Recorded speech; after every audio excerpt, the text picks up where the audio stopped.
Hello students, I am Ananya. I welcome you all to Sai Educational Hub.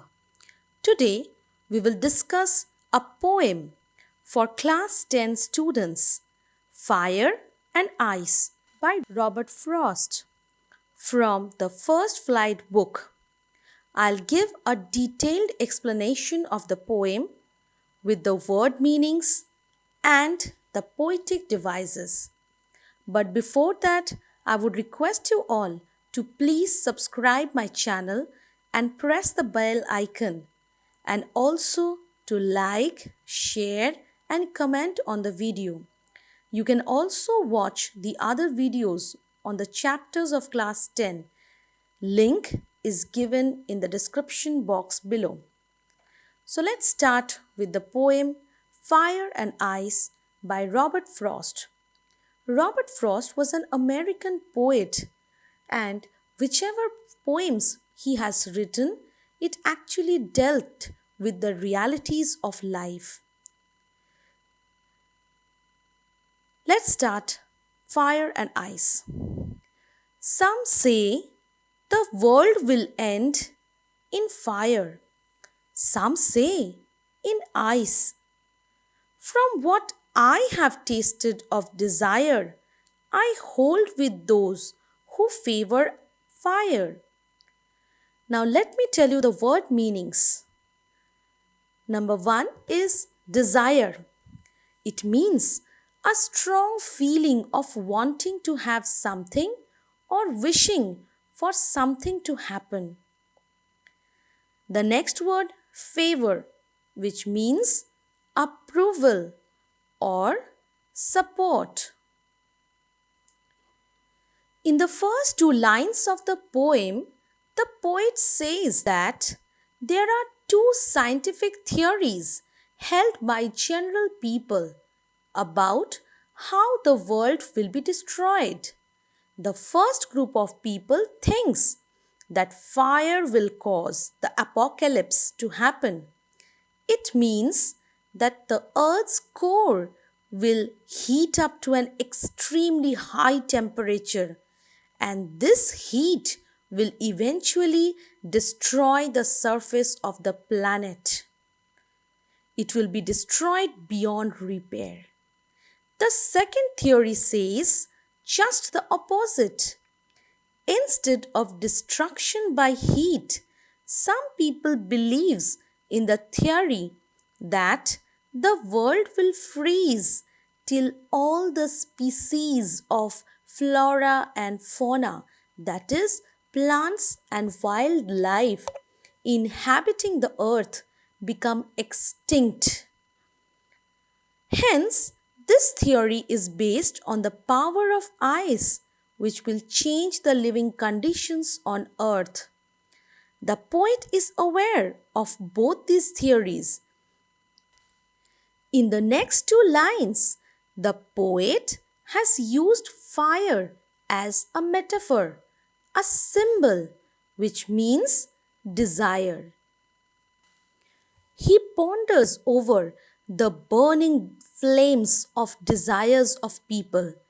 These will definitely hurl the world into another nuclear war, and hence will burn up the entire world in flames. The poet says that he has seen the effect and result of uncontrolled and unending desires over the life of human beings. He finds that human evil desires are similar to the fire in its nature.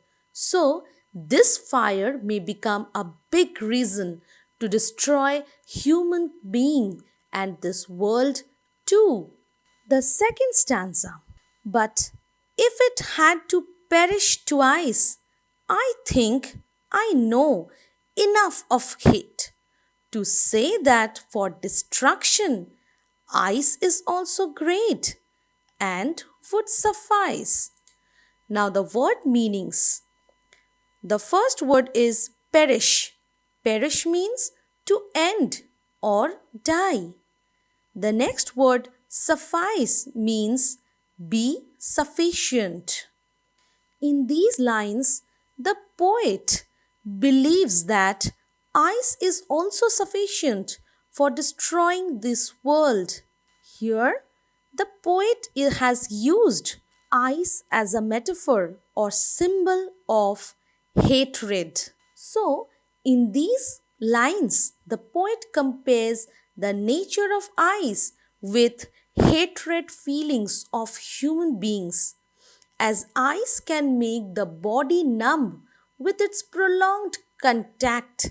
Similarly, hatred can also give the numbness to our mind and to our thoughts, and hence it can make us insensitive and cruel. Such cruelty towards humanity will be more responsible for the destruction of the world compared to desire. The speaker brings us all into the middle of the argument between two different categories of people. One who thinks that the world will come to a fiery end, and others who think the world will freeze, resulting to the end. But the poet is possibly talking about the literal end of the world. He's talking about the power that human beings have to destroy each other. The uncontrolled desire for power can turn the earth into a big fireball. But he has also experienced the other extreme side. This is about colder emotions like hate, which have great destructive power. It is a common fact that love gets all the publicity, whereas hate is the silent killer.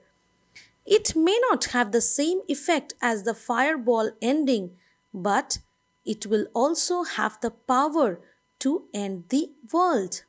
The underlying meaning of this poem is that if we let our emotions to rule us, if we don't control our emotions, they will surely bring us on the verge of destruction. Now let's discuss the poetic devices. First of all, the rhyme scheme. ABA, ABC, BCB. The next one is assonance. Assonance is repetition of vowel sounds in the same line. The repetition is at different places in different words. For example, the long sound of O in I hold with those who favor fire. So O sound is quite prominent in hold those who. The next poetic device is alliteration. Alliteration is the repetition of a consonant sound at the start of two or more closely placed words. For example, favor fire, FF. Next is some say, SS. Another example of alliteration is world will, WW. The next poetic device used in this poem is anaphora.